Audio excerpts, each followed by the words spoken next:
خفاری هستم، تهیه کننده و همچنین مدیر مؤسسه فرهنگ هنری الهام فیلم. مجموعه ما در واقع بنیانگذار تکنولوژی ویژوال پروداکشن هسته این سالها.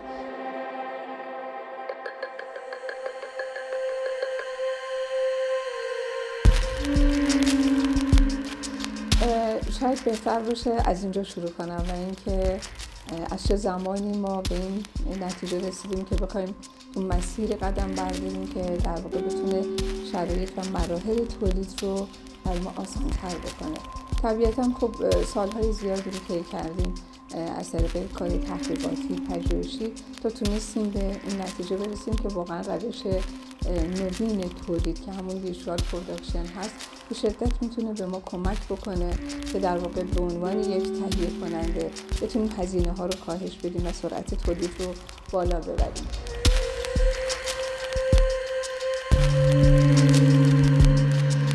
من به عنوان کارگردان سینما روش تولید از اول دغدغه جدیم بوده. سینما تمام جذابیتش برام این بود وقتی بچه بودم که متریال به اندازه کافی سوخت، بنزین، گازوئیل، من چه می‌دونم یه اسمی مثل این برای تخیلات من فراهم می‌کرد. محیط جدیدی که دارم می‌بینم همین ویژگی داره ولی با قدرت خیلی بیشتر. روش‌های جدید تولید داره جای روش‌های قبلی رو می‌گیره.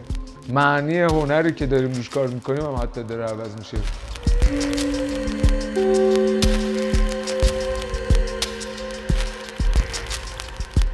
خب خوشبختانه ما اولین سریال های حرفه‌ای که به اصطلاح کار کردیم و رضایتمندی به هر حال برای همکاران ما داشت سریال 7 بود و بعد از این تونستیم در واقع سریال موسی رو که خب مستلزم این بود که تیم تولید پروژه موسی آموزش ببینن از جناب آقای حاتمی که کارگردان این در واقع پروژه بودن و عوامل تولید، چون کار کاملا کار علمی و دانش محور هست و یک کار کاملا تخصصی. همه این اتفاقا الان فقط هم اون بیسی که الان دارم اینو بدونم علیرضا کی فیلم برداریه؟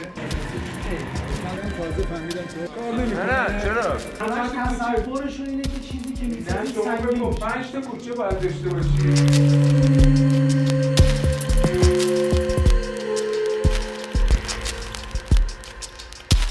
حیف بوده مقاومت بیجایی توسط متاسفانه سینماگران اتفاق افتاد یا اون قسمتی که نتونستن از این وضعیت در واقع موجود و تکنولوژی موجود و علمش استفاده بکنن کار عقب افتاد. یعنی سینما وارد این عرصه نشد متاسفانه.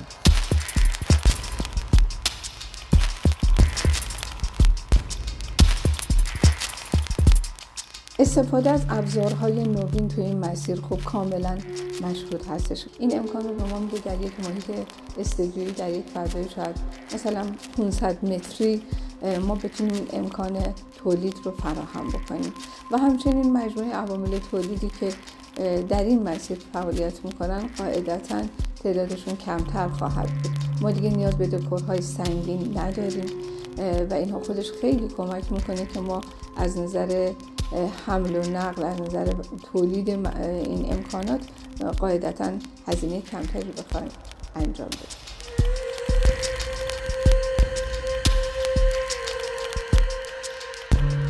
به نظر من خیلی مهمه که شما به کمک تولید اومدیم. خیلی از قصه ها، خیلی از سناریوها، خیلی از فیلمنامه ها به هر حال ویژوال خاصی دارن و خب شما اومدین یه همچین فرصتی رو گذاشتین و سرمایه گذاری کردین. من به نوبه خودم واقعا تشکر میکنم و میدونم به عنوان یک تهیه کننده برای بخش در واقع هزینه ها چقدر میتونه هزینه ها پایین بیاد، چه در زمینه عوامل تولید، عوامل رو به هر حال فورگراند دوربین ما و چه به لحاظ لوکیشن ما میتونیم خیلی صرفه جویی بکنیم. یه جایی هست که خیلی صعب العبوره، یه جایی برفه، یه جایی کوهستانه، یه جایی قله است. خب اینا رو واقعا خب خیلی سخته که شما بتونید فیلم برداری کنید. خب طبیعتا این ویژوال میاد به کمک فیلمساز و تهیه کننده.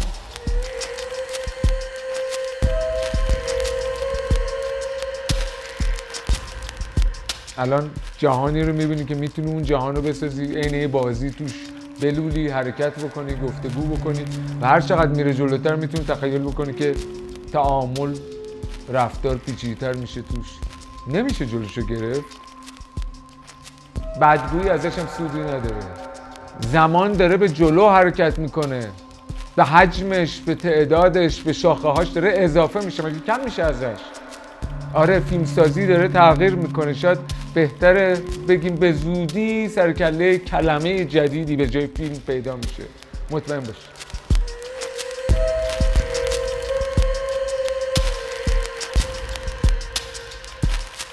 این نکته بسیار مهمی که برای خود من به عنوان فردی که ساختار ذهنیم آموزشیه و قالب فرهنگیش رو همیشه دنبال میکنم، اینه که سعی کردیم تو حوزه آموزش کتابی که در واقع شیوه ها و روش های تولید رو به روش ویژوال پروداکشن در واقع میتونه راهنما و راهگشا بشه و آموزش بده، کتابی رو تهیه و تدوین کردیم که انشاءالله به زودی رونمایی از این کتاب خواهد شد.